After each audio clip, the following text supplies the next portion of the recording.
The Honorable Donald John Trump. It has been a bold and aggressive Donald Trump in Oval Office for 100 days since January 20th inauguration. United States, the office of President of the United States. Cutting back on government agencies, initiating trade conflicts with allies and adversaries, and challenging the judiciary over his tough stance on immigration. What do we want? Due process. He has certainly set a benchmark for what his priorities are for the next 4 years. But all these moves have shaken up his ratings. That's tariff. The latest Pew Research Center survey shows only 40% of Americans approve of the performance of Trump 2.0, marking a 7 percentage point decline since February this year. Before Donald Trump, only Bill Clinton had a comparable low approval rating of 49% at the 100-day mark among modern US presidents. By contrast, Joe Biden enjoyed a 59% approval rating in April 2021, but that fell sharply soon after. Another survey carried out by the AP-NORC revealed about 4 in 10 Americans say that Trump has been a terrible president in his second term, and about 1 in 10 say he has been poor. In contrast, about 3 in 10 say he has been great or good, while 16% say he has been average. Overall, though, Trump is not getting high marks from the public as a whole. Americans are nearly twice as likely to say he's focusing on the wrong priorities as to say he's focusing on the right priorities, although a significant share say it's been about an even mix. And opinions of him so far are more negative than positive. From day one, Trump issued a series of executive orders when he returned to the White House.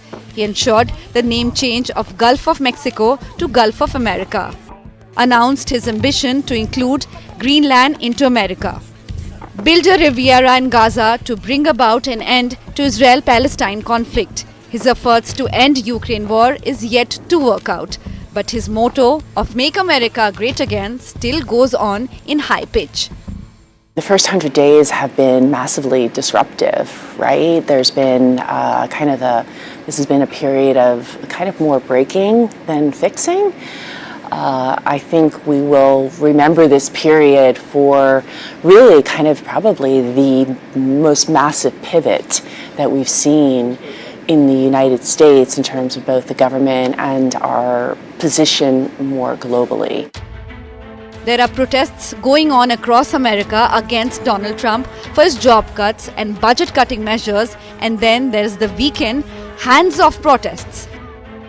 Beginning with Columbia University, the Trump administration has rebuked universities across the country over their handling of the pro-Palestinian student protest movement that roiled campuses last year.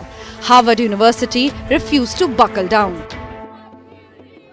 Project 2025, I think, has proved to be fairly influential as a blueprint, and I think we're seeing it now play out in the administration. In particular, the idea of targeting the federal bureaucracy, dismantling the federal bureaucracy, and not just the bureaucracy writ large, but particular institutions, USAID, sort of going after foreign aid, Department of Education,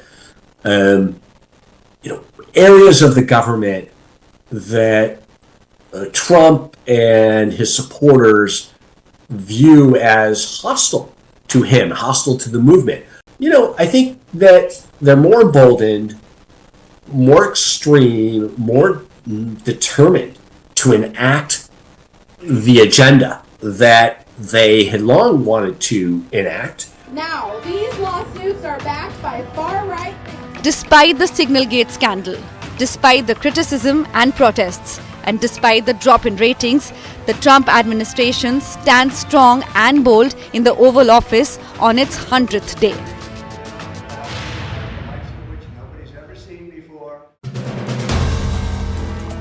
If you like the video, do like, comment, share and subscribe.